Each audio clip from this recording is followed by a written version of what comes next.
Hello and welcome. You're tuned into Market Cafe right here on ET Now. I'm Shrishti Sharma, and over the course of next 1 hour, we're going to not just be telling you what's happening in the global market. Along with that, what should be your strategy, which are the stocks that you should be watching out for in today's trading session. We'll deep dive into all of that. But the big headline for the day is actually coming in from the US and President Donald Trump once again making big statements on Iran, wherein Donald Trump signals that Iran war is very complete and hints that the conflict is near the end. And along with that, he also commented on taking control of the Strait of Hormuz, and all of these, and especially the big statements of maybe the war is nearing towards its end, has definitely been a very big signal for the markets, because the Wall Street reacted sharply to that, because you will remember that while Indian markets were open, Dow Jones futures were indicating a decline of anywhere between 700 to 900 odd points, and from that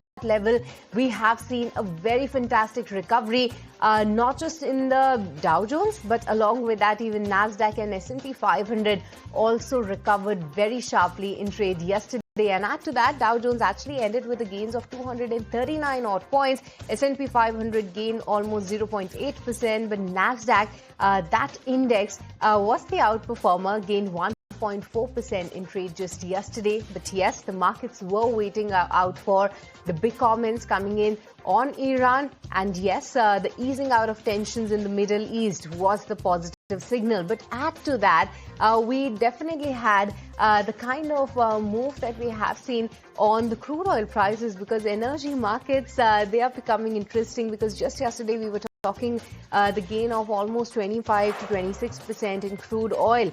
But over the course of the day, we have not just seen that crude was slipping below, but also registered one of its record intraday move, wherein as of now, Brent crude is hovering around that $90 per barrel mark. WTI is back to around $86 per barrel mark. So very, very sharp reversal on the crude oil prices is what we are getting to see. Definitely boding well for the emerging markets and the equity sentiment as well. But coming back to the big statement made by Donald Trump, as he says that the war with Iran could end very soon, though not this week, even as the oil prices stay elevated on the fears that the Strait of Hormuz could remain effectively shut. But speaking at his Florida golf club, Trump claimed that major military gains alongside Israel, saying that Iran's naval and air capabilities have been largely destroyed. But tanker traffic through Hormuz remains thin, and threats from Tehran do persist. Now, Trump insists that the conflict will ultimately secure global oil supplies and predicts crude prices will soon fall. Listen into that. In recent years, the regime and its terror proxies have launched attacks on hundreds of commercial vessels. We're putting an end to all of this threat once and for all, and the result will be lower oil prices, oil and gas prices for American families. We've done that. We've done it. We brought it very low. This was just an excursion into something that had to be done. We're getting very close to finishing that, too. In the meantime, during this brief disruption, the United States is offering political risk insurance to any tankers operating in the Gulf. We're also waiving certain oil-related sanctions to reduce prices. So we have sanctions on some countries. We're going to take those sanctions off till this straightens out. Then who knows, maybe we won't have to put them on. There'll be so much peace. But when the time comes, the U.S. Navy and its partners will escort tankers through the strait if needed. I hope it's not going to be needed.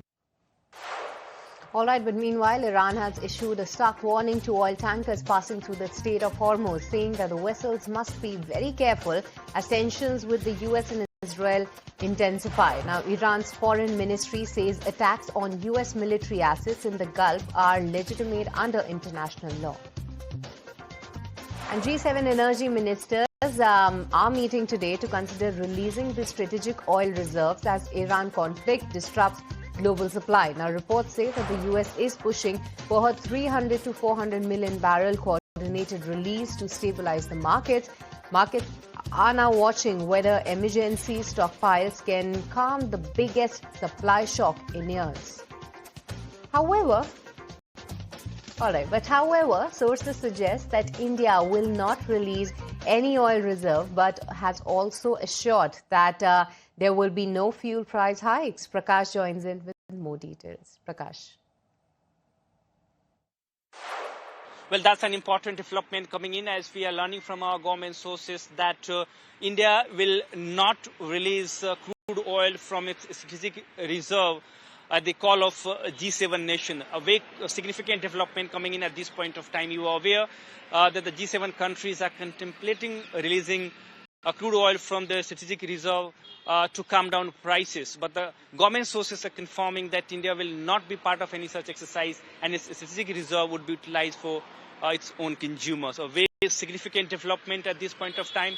Along with that, sources are also saying that petrol diesel prices will not be increased in domestic market in the context of rising crude oil prices. Sources are saying that the oil marketing companies have sufficient buffer and therefore they'll bear the burden going forward. In fact, even if crude oil prices are crossing $125 to $130 per barrel, petrol diesel prices will not be increased in the domestic market. That's an important development at this point of time. Along with that, when it comes to LPG stock position and its prices, sources have informed that we have sufficient LPG stock at this point of time, but the situation is evolving rapidly in the global market, and therefore government is preparing backup plan to ensure sufficient availability of LPG in the domestic market, and therefore industrial use of LPG has been completely restricted. In fact, government is scouting various countries to get more LPG cargoes.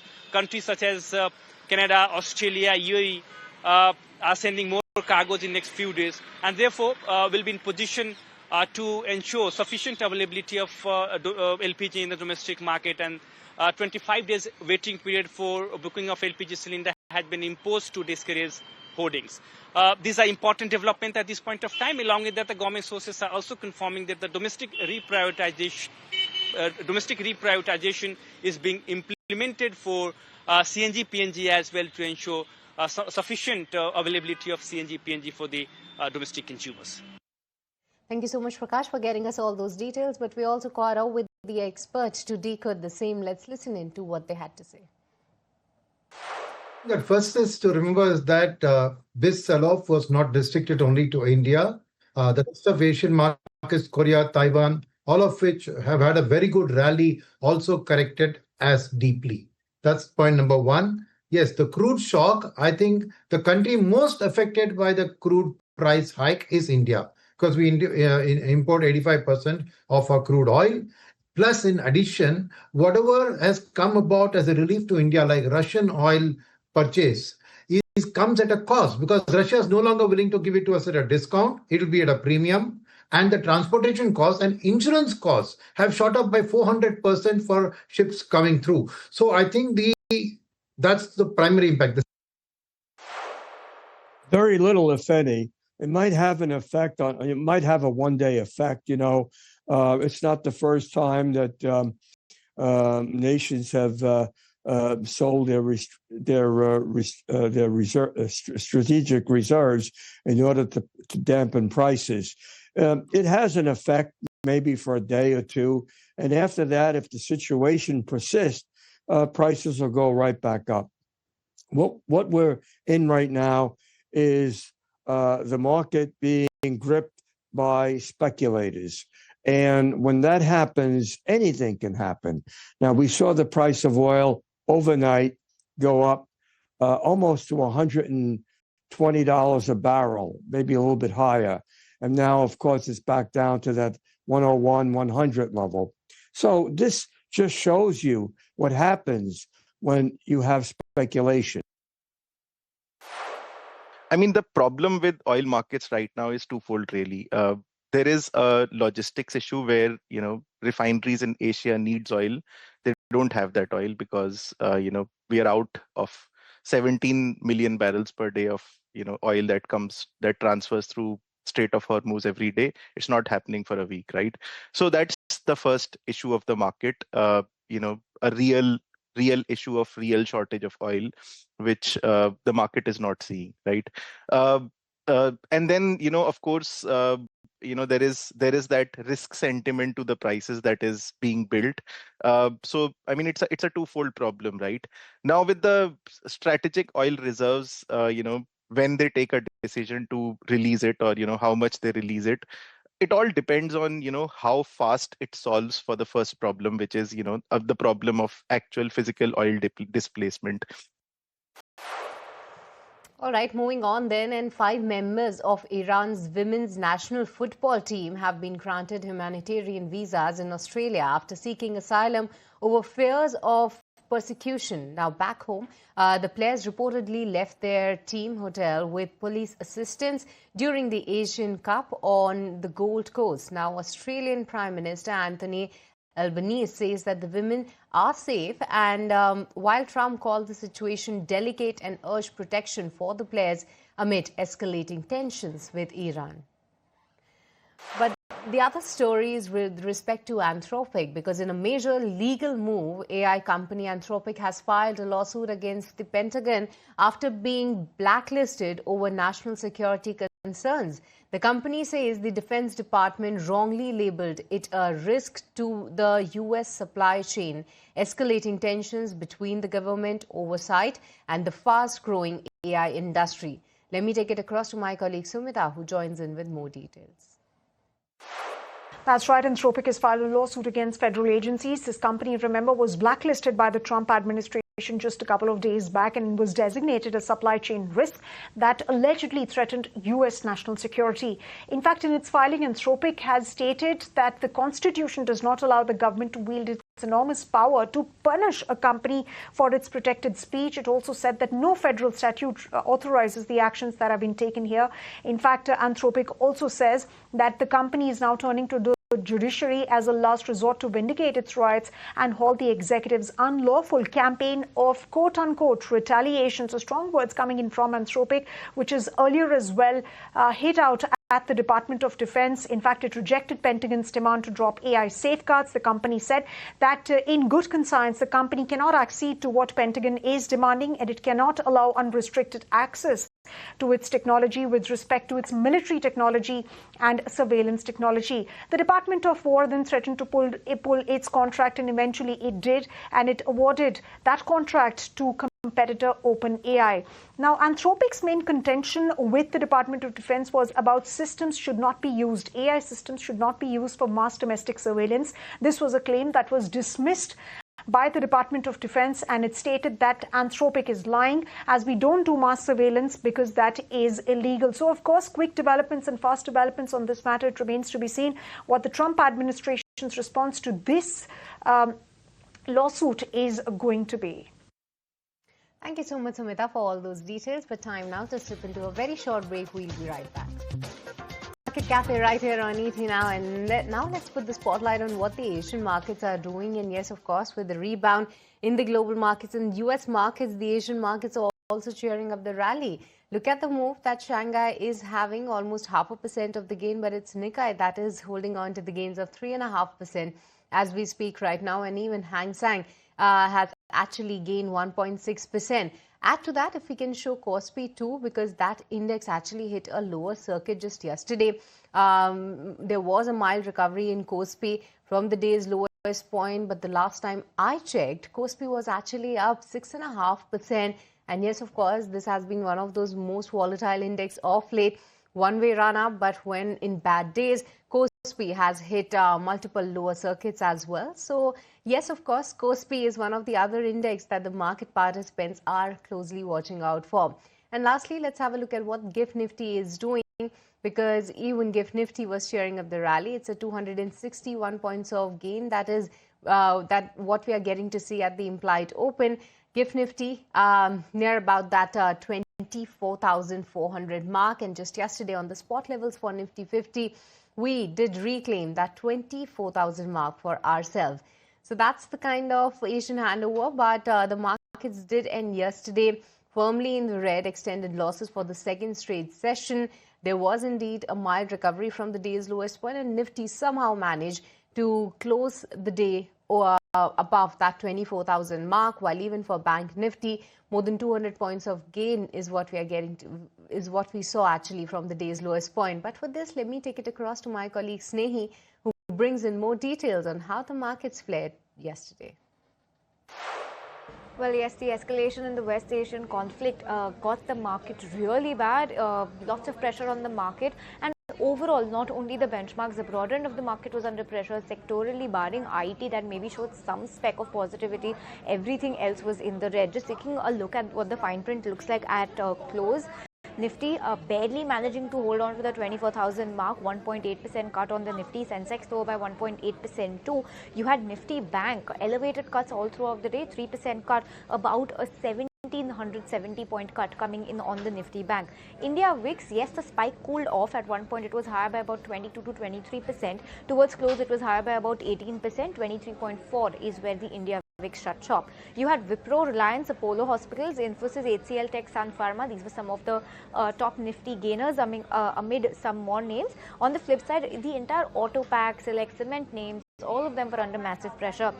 Nifty 50 top losers included names like Tata Motors PV, a 5.25% cut over there. Ultratech Cement was lower by 5%. Eicher, Maruti Suzuki, M&M, Bajaj Auto, Adani Ports. These were the top Nifty 50 losers. If you take a look at the broader end of the market, at open, the broader indexes were down by about 3.25%, but very good recovery from the day's low for both of these indexes. A Nifty mid-cap shut shop with a cut of about 1.9%. Nifty small cap was lower by 2% at close. Sectorally, barring IT, everything else shut shop in the red. IT was too absolutely on the flat line. You had IT that did pretty okay for itself, followed by smaller cuts on pharma, realty, media and FMCG. On the flip side, the biggest cut was seen on Nifty Auto, lower by 4%. You had Nifty PSU Bank that was lower by 3.7% as well. Names like Bank of Maharashtra, Bank of India, Union Bank saw some elevated cuts. So these were some of the stocks and sectors under pressure. From the broader end of the market, PG Electroplus was the top Nifty 500 loser, about a 15% cut over there after it flagged off issues in receiving its gas supply. Sapphire Foods, you had MRPL, IDBI Bank, Tejas Networks, GSPL, Chennai Petroleum, all of these were lower. On the flip side, it was names like Emcure Pharma, Aadhar Housing Finance, India Mart, Apple, Godrej Agrovet and Praj Industries, along with some other sugar names like Balrampur Chini that did very well for themselves. The other big talking point in the market was the fall in rupee. Rupee hit a new record low versus the dollar. 92.3 was the lowest point for the rupee over the course of the trading day. But that is a wrap on the way the markets performed. Very weak first day and first day of trade. That start of the week has been very weak. Let's see what the weekly Nifty expiry does to the market, if there's any more pain in store or if there are some easing in the tensions in the West Asian region, and oil and the dollar finally can come under control. All of this is going to spell out the market narrative, but yes, very weak start of the week for the Nifty. All right, thank you so much, Snehi, for highlighting all those details. But with this, let's put the spotlight on some of the stocks that will be watched out for in today's trading session. Let me take it across to Rabinder, who's standing by with the list of stocks in focus. Good morning, Rabinder. Well, yes, again, crude sensitive stocks can be in focus, where Brent crude yesterday, after reaching a high of $119 per barrel, it has cooled off to around $90 per barrel after Trump considered taking over the Strait of Hormuz. And Trump said that in the long run, oil supply will be dramatically more secure without the threat of Iranian ships, drones, missiles, and nuclear menace. And back of this, some of the oil explorer company can react negatively, like ONGC, Oil India, whereas on the opposite side, OMC's companies can react. OMC's companies, paint, tires, this all stocks can react positively. So moving to next, commodity sensitive Hindustan Zinc can be in focus, where silver is trading at $87 per ounce, which is up approximately 3.5%, and Hindustan Zinc generate approximately 30 to 40% of its income from the silver. So back of this, Hindustan Zinc can be in focus. Entire defense space like BEL, Data Patterns, Bharat Dynamics can be in focus, where Indonesia has entered into agreement with India to procure a BrahMos missile, and BrahMos is widely regarded as one of the fastest operational cruise missile currently deployed. So back of this, BEL, Data Patterns and Bharat Dynamics can be in focus. From the pharma space, Cipla can be in focus, where Cipla USA has decided to recall the unexpired batches of one of its injection, leading to a temporary lack of the supply to the market. So back of this, Cipla can be in focus. Mahanagar Gas can be in focus on the back of their acquisition, where company to acquire 26% stake in FE Reliant Energy Private Limited for approximately 4 crore to set up solar power plant in Maharashtra for CNG power station consumption. So back of this acquisition, these stocks can be in focus. M&M can be in focus on the back of their February month production update, where companies say that the auto sales was up by 18% year-on-year basis at 96,718 units. And lastly, TCPL Packaging can be in focus, where company to acquire a 26% stake in CleanMax Hana Private Limited SVB for rupees 1.1 crore to set up a 3.5 megawatt captive solar power project in Uttarakhand for green energy needs and cost optimization. So back of this, TCPL Packaging can be in focus. Thank you so much, Ravinder, for getting us that list. But that's not it. Let me take it across to Meryl, who's standing by with more stocks to be watched out today. Meryl. Well, yes, let's take a look at some stocks in focus today. Starting first with the positives, Lemon Tree Hotel has signed a 76-room hotel in Gorakhpur, Uttar Pradesh, which will be managed by its subsidiary Carnation Hotels, further expanding its presence in this region. Acme Solar Holdings is also in focus today after its subsidiary Acme Eco Clean Energy has commissioned 4 megawatts of capacity from its 100 megawatt project in Surendranagar, Gujarat.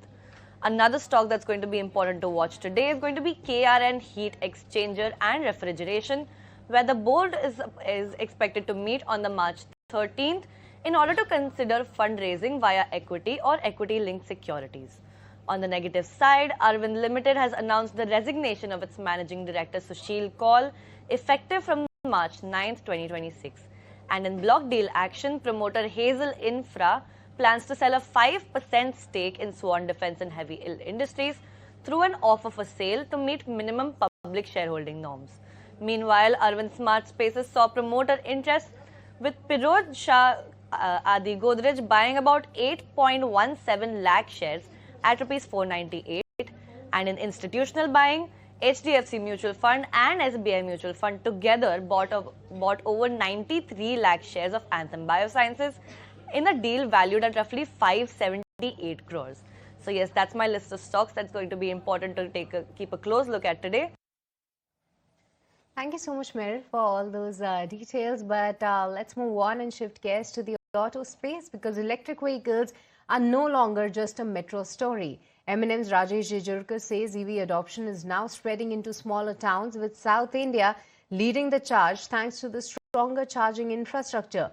Jejurkar believes that India's EV ecosystem is approaching an inflection point where more competitors will only accelerate adoption and expand the overall market. Listen in. We are actually, if you break up the country, South has seen across tiers but penetration. South has traditionally been the first adopters of everything. They have, and they, I think for 2-3 reasons. One is the charging infra across smaller towns itself has, grown and is quite strong. Yeah. People are more tech savvy, so they feel very comfortable with getting onto an app, searching, doing the booking for the charging point and so on. What we are seeing interestingly is, and having traveled in multiple places around the country, so say someone's living in Ahmedabad and wants to go to Udaipur, and that's like maybe 2.5 hours each way. Roughly, they need one charge for 20 minutes in between, because we have fast charge, so 20 to 80% in 20 minutes.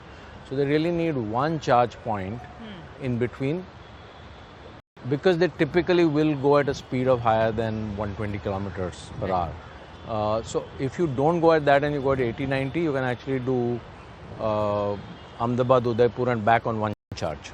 You don't even have to charge in between. But because people are, obviously will want to go faster and try and do 120 kilometers kind of speed, we feel that the real growth will come as you have at least one charging point. Right. And one of the things we are doing and many others are now facilitating. So this is a bit of a chicken and egg thing, right? So as vehicles start coming on the road, it starts making business sense for the charge operators to set up charging points. If you don't have vehicles and you have charging points, then they're just lying. So I think we are at an inflection point now where charging infra will start picking up, so and small town usage will pick up. Let me ask you straight up. So are you looking at other EV players as competitors or someone that will help you expand the market far wider as compared to what you have? Category growth will always happen fastest when there are more competitors or more players in the fray. Right. It's like what's happening in SUVs, right? The category keeps growing as more people come in. Of course, that means more competition, but also the size of the pie goes up. And we believe that's what will happen with EVs as well. As more people come in. More people coming in with good products will create positive word of mouth, give confidence to people, because you then have someone who has a story to tell. And when there's a story to tell of, we have people who've gone from south to all the way to Kashmir and back using EVs. Wow. There are several people who have done more than 400 kilometers a day many times in their usage situation. Amazing. So it is becoming very mainstream. More than 65% of our consumers use their EV every working day, so at least 22 days a month. So it's a very mainstream product among those who buy it. It's not just something to be bought and parked. Different sub-segments. So the Thar 3-door was a very, let's say, always thought of as a niche, because it is, the going in assumption is in India, no one's going to want a 3-door. That's really a very specific niche. So the older version that we had of the Thar pre-2020 was actually selling just 600 a month. When we brought in the Thar newer version in 2020, what we saw was because the engine had become much quieter, less vibrations, noise, all of that, it started bringing in a completely new set of customers who had always aspired for the brand, but the product was not living up to their expectations.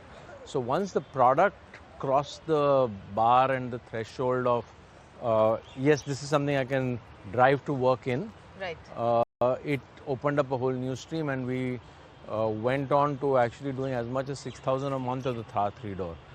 So what was a 600 per month brand went on to become 6,000. And now combined with the Rocks, the Thar brand does about 10,000 a month. So it's a combination of the product tech. Now to your specific question on how did we use these learnings, what we learned out of this was customers, the form is very important, that's the core of who we are. And the term we use for that is unmissable presence. So Mahindra must have two things which represent its core. One is unmissable presence. See these cars around? You see them anywhere on the road, even our EVs. You see the car, the orange one back there, that's the B6. Even at that size, it has unmissable presence. So they must have unmissable presence, and they must be head-turning designs. Absolutely. So these became the two core things. Around that we said the products must have a certain level of safety, sophistication, refinement, and what we call technology as sci-fi today. So in all our products, what we've tried to do is bring in technologies which customers don't expect to see at these price points. Those technologies may be available at 2 or 3 price points higher. All right, but with this, it's now time to slip into a very short break. We'll be right back. With the reverse flip as it shifts domicile from Singapore to India. Let's hear more about the details from this. And for this, let me take it across to my colleague Sumita. Big development that's coming in from Flipkart as the company has completed its reverse flip, and it is going to be shifting its domicile from Singapore to India. Remember, this move is aimed at facilitating the company's planned IPO. The company is planning that IPO this year itself. In fact, this process of re-domiciling back to India required approvals from LC, and Government of India under Press Note 3 approvals. In a statement, Flipkart has said that Flipkart has received Government of India approvals for its internal restructuring, and Flipkart Internet Private Limited is going to be the holding company of the Flipkart Group, and it has several other entities under its umbrella. It also says, the statement, that this move completes the domiciliation of the Flipkart Group to India, which is a significant milestone that reflects our deep and long-term commitment to India. And Flipkart, remember, like I said, is expected to start discussions with merchant bankers for its upcoming IPOs. In fact, Flipkart, if you remember, the company had moved its headquarters to Singapore back in 2011 to benefit from regulatory certainty. However, a strong push for domestic listings, investor appetite, and simplified regulatory processes have prompted not just Flipkart but other companies as well. For instance, Meesho, Grow, Razorpay, Dream11, and PhonePe to domicile back to India. The company's shareholders include Google, SoftBank, Qatar Investment Authority, and Tencent. So, of course, this is a major development, and we'll be keeping a close watch on the developments that are related to the company's proposed IPO. Thank you so much, Samita, for all those details. We're moving on to another story, and a total of 6 new stocks have been added to the futures and options segment by NSE from April 1st. Now, stocks of Adani Power, Cochin Shipyard, Hyundai India, Motilal Oswal Financial Services, Nippon AMC and Vishal Megamart will be added subject to fulfillment of eligibility requirements. So these are the stocks that one should be watching out from 1st of April. These stocks will make it into the FNO list. But moving on to another story, and speaking at Nifty at 30 event, SEBI chairperson Tuhin Kanta Pandey said that geopolitical tensions are creating volatility across global markets. But investors should avoid panic and stay disciplined. Let's listen into what he had to say. We are also meeting at a time when global markets are experiencing tremors of turbulence and volatility arising from Middle East war, choking off vital shipping lines and triggering oil and gas supply shocks as well as price shocks. Like rest of the globe, India too is deeply impacted by such developments. Yet, amid such uncertainties, India's domestic fundamentals have continued to remain strong, providing resilience. It's important not to panic at this moment, but to remain calm amidst the storm. The Nifty itself has navigated several such phases in the past 30 years, periods of uncertainty, volatility, and global shocks. And yet, over the long run, it has continued to reflect the strength and resilience of India's growth story.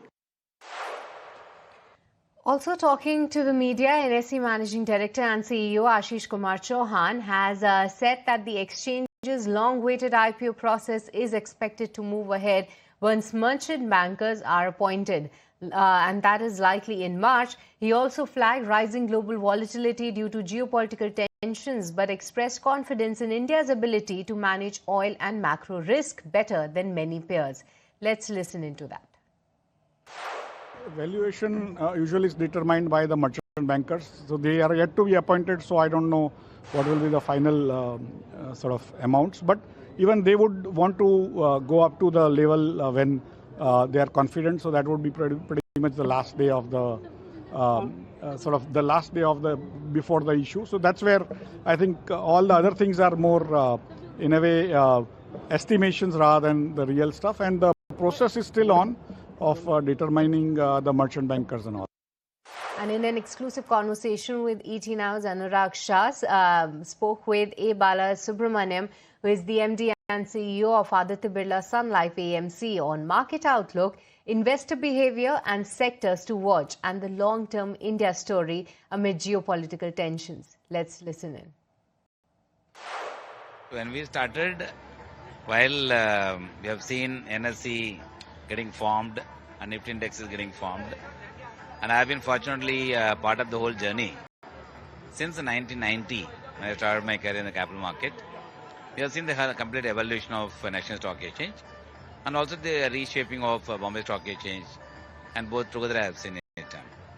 And one thing has remained constant in our whole estimate, while index of course has to be formed in order to reflect how the Indian economy is doing and how the stock market is doing, and more like a barometer, the indexes are created. We always remain confident that more than estimating what the index number would be, what would be the power of compounding? I think India is a country grows at a GDP of roughly about 7.5 to 8%. India always used to have an inflation of anywhere between 7 to 8%. That means a normal GDP in the range of about 14-15%. If we look at the normal GDP plus 3 or 4%, additional equity risk premium you have to attach. The average compounding in the 19s, it used to be about 20%. Okay. Then it came down to roughly about 15%. And the current compounding is roughly about 12 to 14%. So I think if you believe in the power of compounding, and then if you go with a simple thumb rule, of course that's what we know. 72 divided by the rate of interest is the number of years in which it should double. Yes, sir. I think if it grows by 20%, naturally it has to double by about 4 years roughly, 4.5 years. If it grows by about 14%, maybe it will grow by about... The rule of 15, 15, 15. Correct. Yes, so that's the only thing we used to always, we never used to estimate what the index would be, but we always used to estimate how the economy can double in value over what period of time. So that confidence always used to be there. Therefore, we remain always optimistic. So, sir, how in investor behavior has changed in 30 years, because now we have 14 crore unique investor. There's a huge jump in last 4-5 years. So how investor behavior has changed, and do you think that going ahead also this growth will continue? So I think investor behavior, of course, as the market getting matured over time, the investor behavior also got matured. So I remember a period where whenever the crisis used to happen in India in the past, and we used to discover there is policy framework that need to be changed in order to ensure that we come out as a winner in the global economic market. And investors always used to have some kind of suspicion, how it will shape up. Today there is no question of suspicion. I think today the investors' confidence is far higher, maturity levels are far higher. Even this present market fall we are seeing, we have seen a steep fall. So what you would like to suggest to investors in this, because there are many investors who are having a little bit of panic? No, I think it's as we have seen in the past, we have seen multiple market vulnerabilities and impact in investor sentiment. And India has always come out with the big winner after every crisis. So the same way, if we have to look at for India as it stands today, I think our economic policies are in a much stronger footing, the economic growth in a stronger footing, inclusive growth in a stronger footing. The current turmoil that we are seeing in the global market, it of course creates some kind of volatility. Despite that, in my own belief is, I think India would emerge as one of the bigger winners in the global market. Therefore, from investors' point of view, should continue to keep high optimism on India growth story as against the rest of the global market. And the second phase of budget session began yesterday amid massive uproar in both Houses of Parliament, with opposition demanding a discussion on the escalating West Asia crisis and raising questions over the government's approach to the situation. My colleague Prakash brings you all the details and the first roundup of this budget session. Well, this was the first day of the second phase of budget session. We have seen huge uproar in both the houses of parliament. In fact, opposition parties were demanding short duration on the West Asia crisis and its impact on the Indian economy and the people living there, which was not accepted by the Rajya Sabha chairman, which has not gone down well with the opposition parties, and they have staged a walkout while the Minister of External Affairs, Mr. S. Jaishankar, was making a suo motu statement in the Rajya Sabha. He has categorically stated that the government is keeping a close watch on the development, in fact, providing all the necessary assistance to the people living there for their safety and security. In fact, 67,000 people have returned from the Gulf countries, and the government is ready to provide all assistance. In fact, the Prime Minister has reached out to all the heads of the Gulf countries and trying to ensure safety and security of the Indian people there. Along with that, it is imperative to note that stability in the Gulf countries are very essential at this point of time to ensure India's energy security, as it is key source of our energy security at this point of time. Therefore, India has urged all the concerned to return to the negotiation table, initiate dialogue to resolve this crisis. Government is keeping a close watch. In fact, the Cabinet Committee on Security has been apprised about the situation, and Prime Minister has given clear instructions to all the ministries, concerned ministries, to provide all necessary assistance to the affected industry and the people out there. Thank you so much, Prakash, for all the details. But now let's talk about Bandhan Bank, because that stock was in focus just yesterday, because Bandhan Bank has now issued the clarification on the promoter stake sale reports, and says that the bank is unaware of reports on being put on the block. My colleague Mitali joins in with more details. Right, so media reports yesterday they suggested that Bandhan Bank may be put on a block sale as the mutual fund, as the MFI cycle is about to show the signs of improvement. And according to the sources cited in the report, a potential change in the control of the bank is being explored, with the promoter group considering the appointment of an investor bank for a potential stake sale. However, Bandhan Bank has strongly refuted these reports based on the clarification they have put out of the exchanges. The bank said that it is not aware of any such development and has not received any communication whatsoever regarding any discussion on the potential sale. Now, the lender, it also emphasized that all the material and the price sensitive information have been disclosed to the exchanges in line with the regulatory requirements. Also, the bank attributed that a decline in its stock price was based out mostly on the broader market sentiment, and noting that such movements are market driven and beyond the bank's control.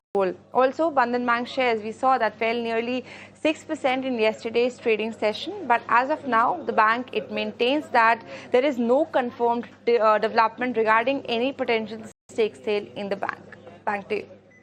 Thank you so much, Mithali, for getting us all those details. But now let's take a look at the cues for today, and Meryl joins us with more on what to watch out for. Meryl. Coming to you with a quick rundown of all the important events to keep an eye out for in the next trading session on March 10th. Starting with India, the markets will track February mutual fund and SIP data coming in from the Association of Mutual Funds in India, which will give us an indication of the retail participation in equities.